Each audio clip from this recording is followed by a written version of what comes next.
हम कंप्यूटर के जनरेशन को देख रहे थे। जैसे फर्स्ट जनरेशन में कंप्यूटर के फर्स्ट जनरेशन में ना वैक्यूम ट्यूब का प्रयोग किया गया। इसमें जो कैरेक्टरिस्टिक्स था कि मशीन लैंग्वेज प्रयोग किया गया, ह्यूज साइज था, हाईली एक्सपेंसिव था, हाई कंजम्पशन करता था इलेक्ट्रिसिटी का। और इसमें जो कंप्यूटर का प्रयोग किया गया फर्स्ट जनरेशन में UNIVAC computer, EDSAC computer, IBM 701 computer इसका प्रयोग किया गया। सेकेंड जनरेशन का प्रयोग जो किया गया सेकेंड जनरेशन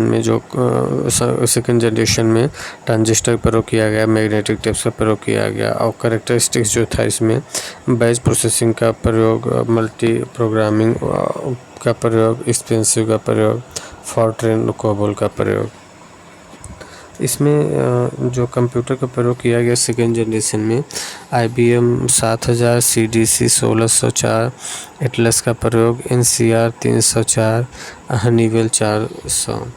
तो इसमें सेकेंड जनरेशन में ना जो इम्पोर्टेंट है एटलस और हनीवेल 400 ये इम्पोर्टेंट है। थर्ड जनरेशन का प्रयोग जो है इसमें इंटीग्रेटेड सर्किट का प्रयोग किया जाने लगा और remote processing, timing, sharing, multi programming का प्रयोग और फास्टर, कॉम्पैक्ट एंड चीपर का प्रयोग, पास्कल, PLA, बेसिक, एल्गोल का प्रयोग किया जाने लगा। थर्ड जनरेशन में पास्कल, PLA, बेसिक, एल्गोल ये सब लैंग्वेज प्रयोग किया जाने लगा। और इसमें जो कंप्यूटर प्रयोग किया गया तीसरे जनरेशन में IBM 360, 370, PDP, CDC 6600। Fourth generation में VLSI माइक्रो प्रोसेसर सर्किट प्रयोग किया गया। इसमें इसकी जो विशेषता थी time sharing, real timing network था और डिस्ट्रीब्यूटेड था, GUIS हो गया था, फास्टर, कॉम्पैक्ट एंड एफोर्डेबल था। C++ और D बेस का प्रयोग किया जाने लगा। DEC10, स्टार 10,000, क्रे 1, 2, एप्पल 2 और वैक्स 9000 का प्रयोग किया गया। Fifth generation ULSI micro processor circuit, जो फिफ्थ जनरेशन का प्रयोग किया गया ULSI micro processor circuit. Fifth generation में ULSI माइक्रो प्रोसेसर सर्किट प्रयोग किया गया। Parallel processing and artificial intelligence technology का प्रयोग किया गया। C++, जावा, नेट का प्रयोग किया जाने लगा।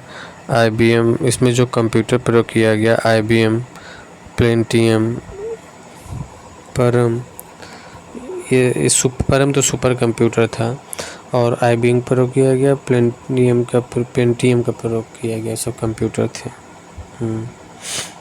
ओके, देखिए जो इम्पोर्टेंट है याद कर लेना है कि फर्स्ट जनरेशन जो 1946-1955 था इसमें वैक्यूम ट्यूब का प्रयोग किया गया, मशीन लैंग्वेज प्रयोग किया गया, ENIAC कंप्यूटर प्रयोग किया गया, ENIAC, UDAC, INSEC ये सब प्रयोग। और दूसरा पीढ़ी जो 1956 से 1963 इसमें ट्रांजिस्टर प्रयोग किया गया, असेंबली लैंग्वेज प्रयोग किया गया, एटलस का प्रयोग किया गया। एटलस और वो एटलस था और हनी बीन था। और तीसरे पीढ़ी में जो 1964 से 1975 था IC चिप का प्रयोग किया गया। इसमें जो लैंग्वेज था COBOL language, FORTRAN language, high level language का प्रयोग किया गया। IBM 360, 370 इम्पोर्टेंट है इसमें। और फोर्थ जनरेशन में ये 1975 से 1990 VLSI का प्रयोग किया जाने लगा। SQL और C++ लैंग्वेज प्रयोग किया जाने लगा। एप्पल सेकेंड का प्रयोग इसी समय किया गया। अब फिफ्थ जनरेशन 1990 से अभी तक AI प्रयोग किया गया, ULSI प्रयोग किया गया, ह्यूमन लैंग्वेज, जावा लैंग्वेज ये सब प्रयोग किया जाने लगा। डेस्कटॉप, लैपटॉप, परम 8000, सुपर कंप्यूटर ये सब आ गया। तो पास्कल एडिंग मशीन बनाने वाले ब्लेज पास्कल किस देश के निवासी थे? फ्रांस के थे। कंप्यूटर की निम्नलिखित पीढ़ियों में से किस में ट्रांजिस्टर तकनीक का उपयोग सबसे पहली बार किया गया? सेकेंड जनरेशन में ट्रांजिस्टर का प्रयोग किया गया। देखिए थर्ड जनरेशन में IC चिप का प्रयोग किया गया, सेकेंड जनरेशन में ट्रांजिस्टर का प्रयोग किया गया और फोर्थ जनरेशन में VLSI का प्रयोग, फर्स्ट जनरेशन में वैक्यूम ट्यूब का प्रयोग किया जाने लगा। निम्नलिखित में से कौन सा तीसरी पीढ़ी संगणक मुख्य इलेक्ट्रॉनिक अवयव है? तीसरी पीढ़ी में वही समेकित परिपथ IC चिप का प्रयोग किया जाने लगा।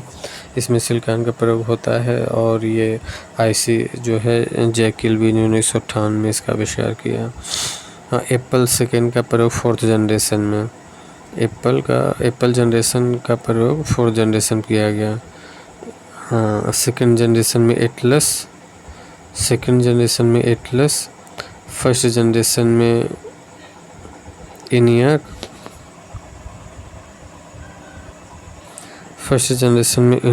थर्ड जनरेशन में IBM 360 और 370,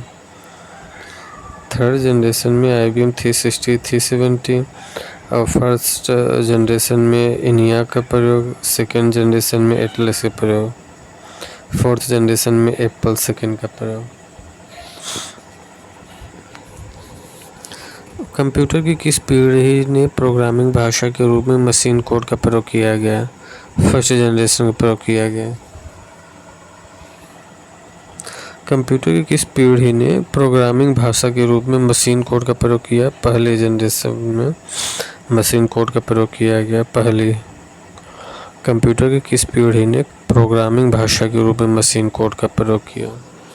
मशीन कोड का प्रयोग किया फर्स्ट जनरेशन में। कंप्यूटर की किस पीढ़ी ने प्रोग्रामिंग भाषा के रूप में मशीन कोड का प्रयोग किया? फर्स्ट जनरेशन में। कंप्यूटर की किस पीढ़ी ने प्रोग्रामिंग भाषा के रूप में मशीन कोड का प्रयोग किया? फर्स्ट जनरेशन ने। 4th जनरेशन जो था SQL C++ का प्रयोग किया गया। शीला को याद आता है कि एक ज़माने में कंप्यूटर में ट्रांजिस्टर का उपयोग किया जाता था। किस पीढ़ी कंप्यूटर में इसका उपयोग किया गया? सेकेंड जनरेशन में।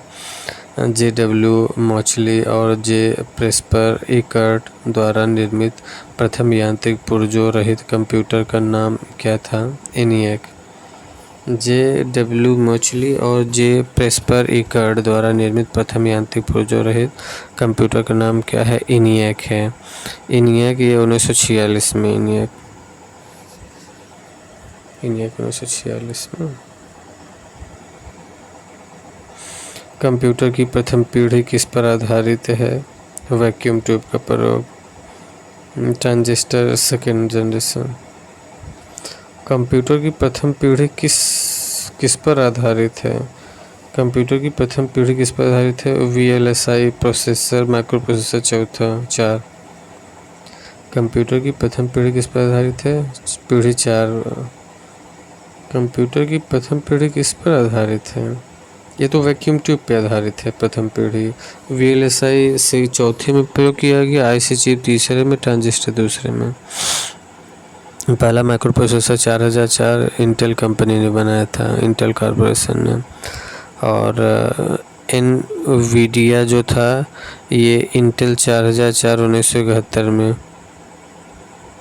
पहला माइक्रो प्रोसेसर 4004 किस कंपनी द्वारा बनाया गया था? इंटेल कॉर्पोरेशन द्वारा। और NVIDIA कॉर्पोरेशन ये भी है, इंटेल 4004 1971 में।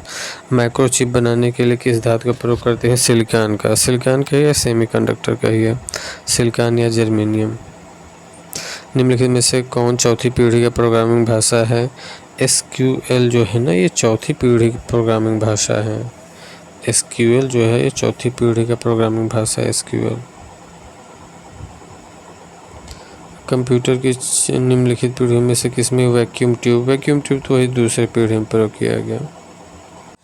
ये हैंड रिटन नोट्स है, इसे भी देख लीजिए। 4th जनरेशन 1975 से 1990 और C++ ये सब है। 5th जनरेशन 5वीं पीढ़ी को 1990 से अब तक। ये लैंग्वेज ऑफ जनरेशन ये सब भी दिया, इसे भी देख लीजिए।